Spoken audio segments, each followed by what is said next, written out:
Let's talk about the challenges we face being Black women whose parents chose to move us abroad, specifically to the US, when we were kids, and us now considering making the choice or having made the choice to move elsewhere or even to move back to our country of origin. But before we get too much into that, let me introduce myself and talk a little bit about what I do here on this channel. Okay, so hi there. My name is Marcia Hilton, and if you want to explore the expat life and you're an over 40 Black woman who left your country of origin, maybe at a young age because your parents brought you along with them, of course, and now you want to leave that country that your parents, your family chose, that you immigrated to. Um, if you're that person, you're in the right place because this is the stuff we talk about here. On this channel, we explore the expat life for people like us. We talk about wanting to live in the country of our own choosing, to live in a country that better aligns with our needs and our values and our goals. We talk about some of the unique challenges we face as Black immigrant women, but we also share solutions, especially when we go live. So if you can relate and would like to join our discussions, be sure to subscribe and tap the notification bell so you know when I go live and you can be part of a live discussion, ask your questions, give your feedback, share your perspective and all that. And also remember to hit the thumbs up if you really enjoy a video that I publish, right? And that'll let YouTube know that you want to see more of me and more of topics like this. This is of importance to you, right? So go ahead and please subscribe. All right, video. We're going to have, like, in this video, two discussion topics. One is going to be brief and one a little more in depth. And the first part of my discussion it's one discussion topic with two parts. The first part is Black women are leaving the US in droves. There's that, right? The broader topic. And then the second part, I'm going to talk about challenges that are unique to Black expat women. One in particular that's unique to Black expat women, and two others that I think are common to Black women who aren't necessarily immigrants. So Black immigrant women who want to become expats, and then two others that are common to Black women in general, including Black Americans, right? So listen up and let's get started. So it's not just Black American women who are taking on the expat life, but Black immigrant women are taking off and leaving the US too. And sometimes Black immigrant women are returning to their country, our country of origin. In Jamaica, this movement is called the Windrush, like a Windrush movement, I think is what it's called. So however, there are some unique challenges that us, the second group, Black immigrant women, face when we try to take on the expat life. So let's talk about some of these later. But first, let me talk to you about why Black women are leaving, my thoughts on that. Because why would anyone abandon the American dream? And first, the American dream is not, to me, uniquely American. I put my finger quotes up, my air quotes up, because it's not a uniquely American dream. It's a global dream. It's a human dream. It's a people dream. So the dream is for safety, for our health and well-being, for financial security, for not having to worry about finding food or having the things we need in our lives, for happiness, the pursuit of happiness, not uniquely American, and all of those things, right? So it's not uniquely American. We call it the American dream, and so I'll refer to it as that in my video, but we all know it is not just an American dream. It's just good marketing. The American dream.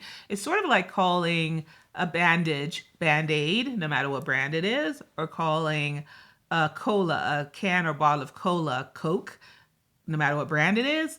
Those guys just did a great job with their marketing, and now we all use their name when we refer to even their competitors a lot of times. So it's that kind of thinking, right? But for many Black women, many Black people in general, many people, the picture they see of America isn't a dream, but for them, it is a nightmare. I know, I'm gonna get some hate mail on this one, but for many people, it is. Or some people who are leaving are choosing to embrace opportunities to live in countries that they feel are better aligned with their goals for their own lives and for their families and with their values, or to move to places where they feel more respected and appreciated. I know some of you get this, right? So, what about Black immigrant women? Black immigrant women, as Black immigrant women, we face some unique challenges when it comes to pursuing the expat life. And I want to discuss that, but here's why I thought it was an important discussion. I frequently watch videos by a YouTuber, Stephanie Perry, and one I watched in the last few months was one that was titled 7 Soft Life Countries Black Women Move Abroad To. And the video made me think about Black women's rights to a soft life and a life of ease, but also how for Black women who are immigrants, there are unique considerations for them to be able to make that choice to move to these countries for a soft life. Because they came here as immigrants pursuing the American dream, which is supposed to represent a life of ease, the soft life. So how does that make any sense, right? And I began thinking about discussions I'd had with others like me who've considered leaving the countries they immigrated to, whether it was Great Britain, or it was England, or here in the US or Canada, and they want to find a new country of their own choosing, a home of their own. So I decided to discuss 3 challenges today that are faced by these women. So the first challenge, I tried my best to come up with a clever name for this challenge, and I didn't hit the mark, but here it goes. The ultimate sacrifice. And I'm going to do my best to explain it because I know not everyone watching is a Black immigrant woman. And I hope that that's the majority of who's watching, but I know that there are also Black Americans watching it. And I hope that that's about it because that's who I'm speaking to. But, all right. So the ultimate sacrifice, how do I explain it? So you're living in this country, whether it's a country on the continent of Africa, let's say Nigeria, or you're living in the Caribbean, so let's say where I'm from, Jamaica. And unlike what you see on the news, everyone's not trying to come to the U.S. The U.S. is 4% of the world's population. That leaves 96% of the world, and most people are not trying to leave their country to come to the U.S. So you're living in this country. Not everybody's also come to the U.S. because they're struggling. They can barely make ends meet. A lot of people are coming to the U.S. having had good lives in their countries, but having bought into the American dream, which creates an image of easier access to ease. Or that ease is more possible, right? Even if they have what people in places like the U.S. pursue on vacations and call that ease, they don't recognize that because the pictures they're seeing, it's like the streets are made of gold, everybody's singing and dancing and clapping their heels down the street. Well, not quite that, but it gives that impression. That's the marketing. The marketing is fantastic. The U.S. marketing is fantastic. And I worked in corporate marketing for years. I'm telling you, it's beautiful. It's magnificent. So you will think your country could never be it because everyone wants the American dream. So they're leaving their countries, good careers,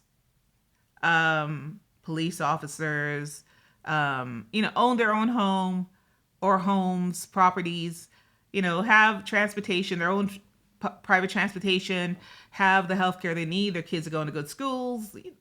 they have a lot of the great things that most people are looking for everywhere. But they bought into the idea that the American dream is even grander. They just don't know the other side of it. They don't know what it takes, the ultimate sacrifice.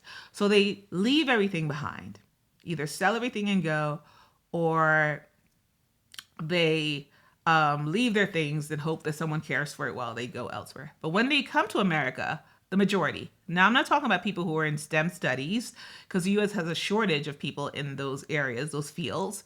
And so they do attract and appeal to people. They recruit people from other countries who have those specialties, because whether medicine or technology or whatever fits into STEM, because they need those people. And so for the other countries, there's a brain drain that's been going on for at least 100 years, right? Brain drain for those countries. People aren't thinking about the impact they're having on their own home country, to come to America to do that work here, and the US benefits from it. So it looks even more like the American dream.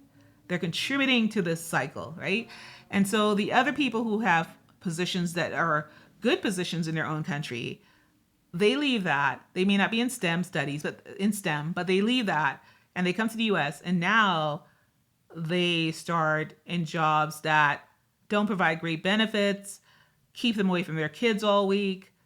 Like in our case, my parents were police officers, and then they became housekeepers and nannies and security guards and things. And so there weren't always great benefits. There wasn't that great of an income. There was a struggle with food. There was a struggle with, the roof of our head being stable. There was a lot of stress. There was parents working 2-3 jobs, the kids sort of raising themselves during the weekdays. It was a lot that was topsy-turvy. That whereas in the previous country, you have people help you with your children. You have the different generations, the grandparents, the uncles, the aunties, the cousins, you have a whole community. And now you're sort of on your own, trying to tough it out. And so there's that sacrifice, the ultimate sacrifice that's made. And there may be for some people regret, but how are you going to go back when everybody back there thinks you're living the American dream?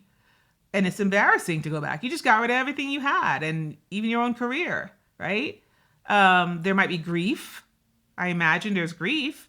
And then if the young children you bring with you want to go back or complain, then there's the guilting of, don't you know the sacrifice we've made, right? I'm not saying that happened personally, but I know there are people who can relate to that.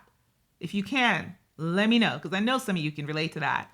So there's that ultimate sacrifice that Black immigrant women who are in the US who want to venture into other countries or take on the expat life, some have to consider those things, because it could create some real challenges for them within their family or within their circle, their cultural circle.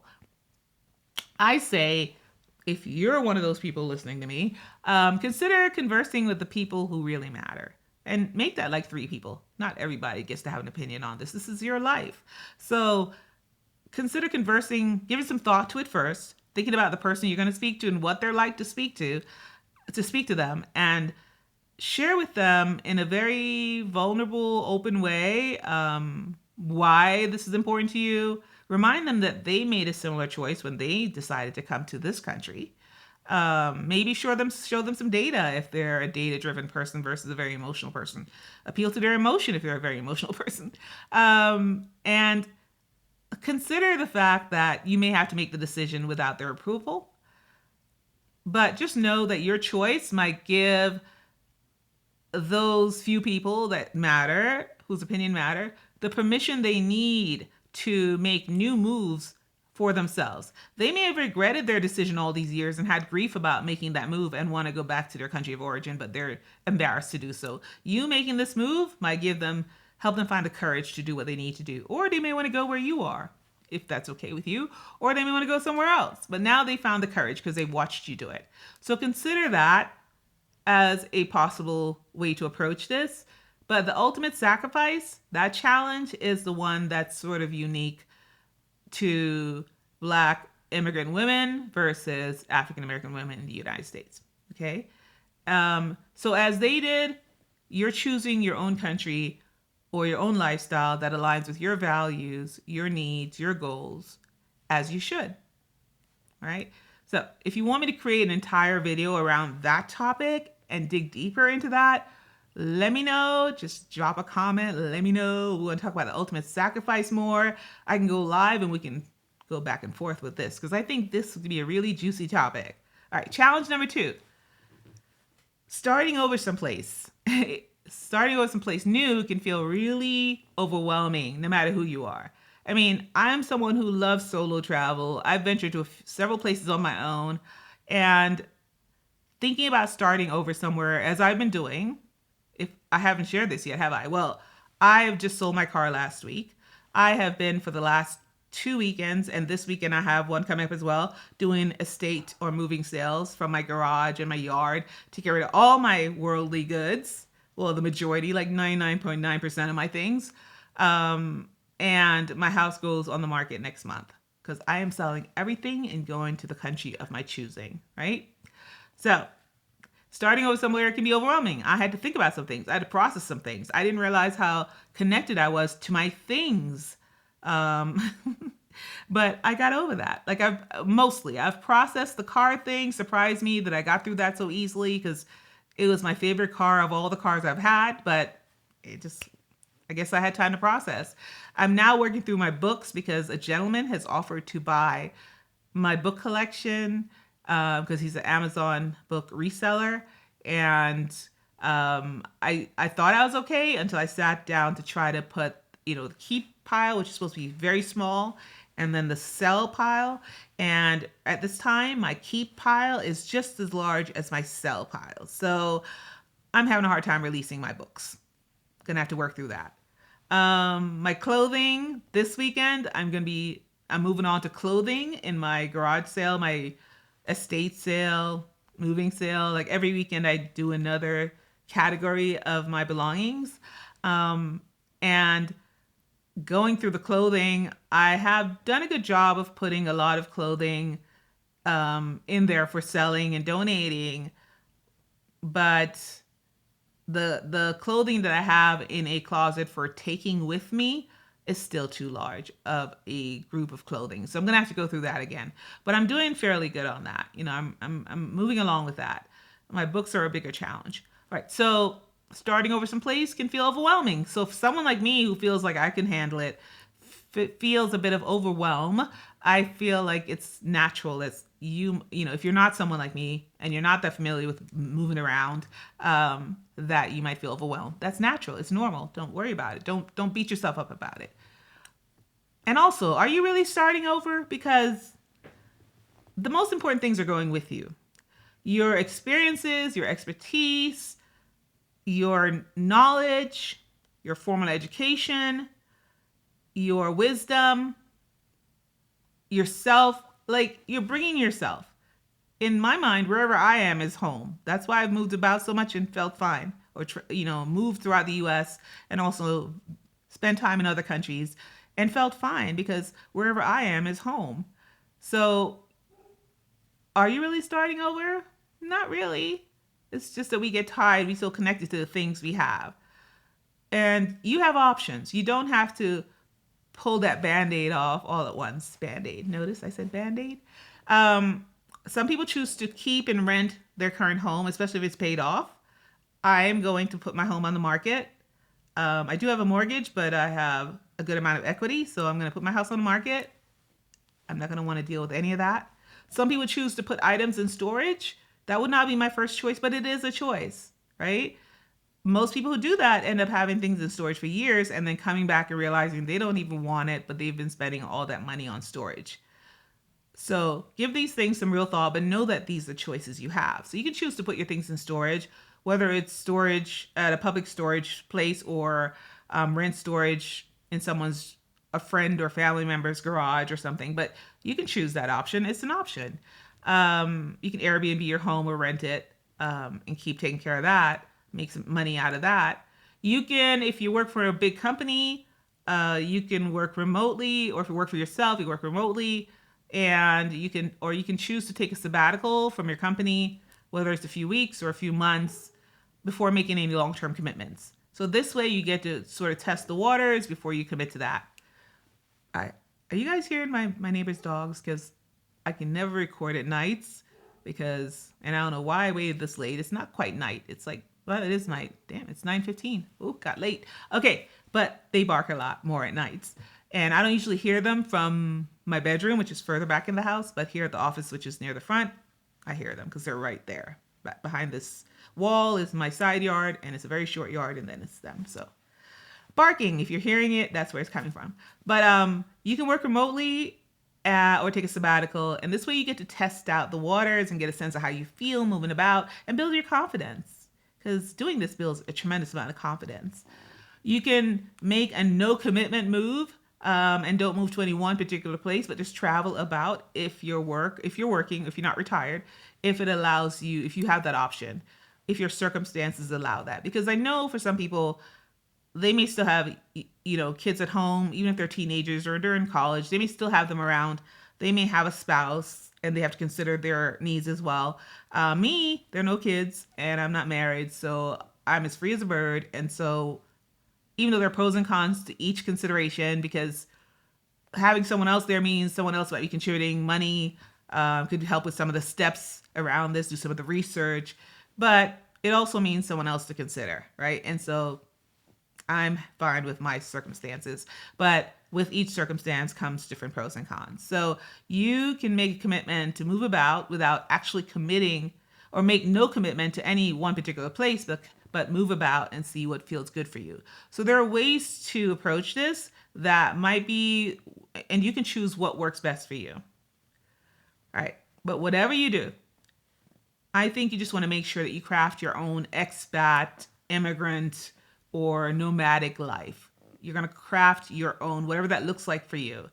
And remember that you can join online expat communities on Facebook and elsewhere. You can ask questions. And I like to explore and research options before I go somewhere. I use all the tools that are available to me online.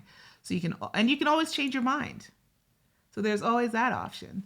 So don't get too nervous about it. Don't let the idea intimidate you. Don't let it stop you from pursuing your goals and dreams. That challenge of it being overwhelming to start somewhere new, think about it differently. Think about the points I just made and use those to help you shift your mindset around this, right? Challenge number 3, my last challenge, I'm only going through 3, is choosing your new country. Now, I know I'm not the average person with this. I'm not normal with this, but this is the exciting part for me. But I know for some people, this is terrifying. I love exploring and meeting new people. I like learning new languages, or trying to. I like seeing new landscapes. I like eating different foods from different countries. But it's fine if you don't need a life of adventure, if you don't find adventure to be thrilling, if you don't call that adventure, instead you call that dread, okay? It's okay. Everyone's different, and everyone should be different. If you're trying to decide where to go, you might start by asking yourself this question. I had a question I put down for you. Okay, here we go. The question is, all right, I know this is a lot of what ifs and, but I want you to really think about it, jot it down, replay this part, jot it down. And I don't want you to try to answer the question right away. I just want you to keep it in the back of your mind. I think it would be a good idea to put it on a Post-it, if it can fit on a Post-it, and stick it on your wall or on your computer or on your mirror. When I want to do mind shifts, I do that a lot. I do the Post-it thing, all right? And the question is, if you hadn't been born where you were born, if you hadn't immigrated to where you immigrated, or if you could abandon your fears. So 3 things there, okay? Those things have to go. What would be your top 3 countries that you would choose if you had to choose 3 countries to live in? So we're letting go of the country of origin, the country you immigrated to, and all the things that come with that, and your fears. And I'm not saying fear doesn't have its place. It does have a place. But for this question, just allow yourselves to open your mind a little bit. And what would be the top 3 countries you would choose? And I don't want you to choose the first 3 countries that come to mind. You can, but I want you to consider thinking broader about this. There are countries you haven't considered yet. So pull up a globe and look at it and look up some countries, do some research. And if something really piques your interest, put that on your list. But pick your top 3 at some point, right? Give yourself a deadline. In 2 weeks, I'm going to answer this question. In 3 weeks, I'm going to answer this question. Next week, I'm going to answer this question. People work better with constraints. So give yourself a deadline. Things get done with their constraints. Otherwise, it'll be next year at this time and you'll still not have answered this question. So if you hadn't been born where you were born, immigrated to where you immigrated, or could abandon all of your fears around this idea, what would be your top 3 countries that you'd want to live in? Once you've answered the question, I want you to join Facebook groups for Black expats that are about those countries. Black expats in, a common in Portugal, right? Or anything like that. So find the Facebook groups. It seems like there's a Facebook group for every country. Black expats. If you can't find one that's specifically for Black expats, just find a Facebook group for expats in that country. Ask questions. Observe the posts that are going through there. Don't let other people's fears affect you, or try not to. If something comes up that shows that someone's really afraid of something or feel endangered by something, I would actually go look at data. There's a lot of websites that give you data on countries. Actually look at numbers and data and compare them to what you actually know to see if it's factual or if it's just emotion driven. That person's post was emotion driven. So, for instance, people talk about Mexico being really violent, and then I'm like, okay, what part of Mexico do you want to live in or go to? Compare that to a city in the US you've lived in. I currently live in El Paso, Texas. I've lived in Houston, Texas. I've lived in New York City. So I will compare places I want to go to those places. It'll give me a more realistic sense of what to expect. And so if I'm looking at crime or possibility of getting assaulted or things like that, I look at the numbers compared to places I've actually spent time, and then I know how to navigate. And there's a way that I navigate the world anyway to make sure I'm safe as much as possible. So I don't think, I'm not careless no matter where I'm going. So just use that realistic, your experiences and realistic factual data to make decisions. All right. Do your research. There are many online tools. And then prioritize your 3 countries. And then set a deadline to take action. Whether it's just buying the ticket, because once you buy the ticket, that's a commitment too. So buy the ticket to explore your first country. Get that on the calendar because it's not going to happen otherwise, right? By the way, you can choose to return to your country of origin. There's no shame in that. Things may have changed there. But who knows? Maybe things change in a way that are even more aligned with your values and goals now. So just follow the same steps I walked you through for your own country of origin as you would for any other country. All right, if you like this video, tap the thumbs up icon, comment so I know what you're thinking, and share this video, please. Also, I want to make the expat planning process easier for you. So I'll be creating another video that's coming up about tools and tips to streamline the process of planning your move. Be sure to subscribe and tap the notifications bell so YouTube knows you want to see this when it's published and when I go live. All right? When the new video is published and when I go live. To wrap up, here's what we covered today. We talked about the fact that more and more Black women are leaving the U.S., whether they're African American women or Black women immigrants. We talked about the fact that Black immigrant women face some unique challenges, and I explored one of them that was unique to us, but 2 others that were challenges that pretty much everyone faces, but I'm primarily speaking to Black women. So the ultimate sacrifice was the one that I think is sort of unique to us, immigrant women, and then the Black immigrant women who want to live the expat life. The ultimate sacrifice is sort of unique to us. And then the fear of starting over, or the challenges around starting over, the way we think about it, steps we can take to manage the way we think about it better. And the third challenge is choosing your country. And I talked about how you can go about doing that, by where you can go to research, how you can research, how to approach that idea, how to think about it so that you're not getting stuck in ways that you don't need to. Leave a comment. I want to hear from you. I want to know what you thought about this video. Remember to hit the notification so when I go live, you will know about it. And remember to live your one precious life in a way that best aligns with your values and your goals. All right. Thank you for watching. Have a good rest of your day. Bye bye.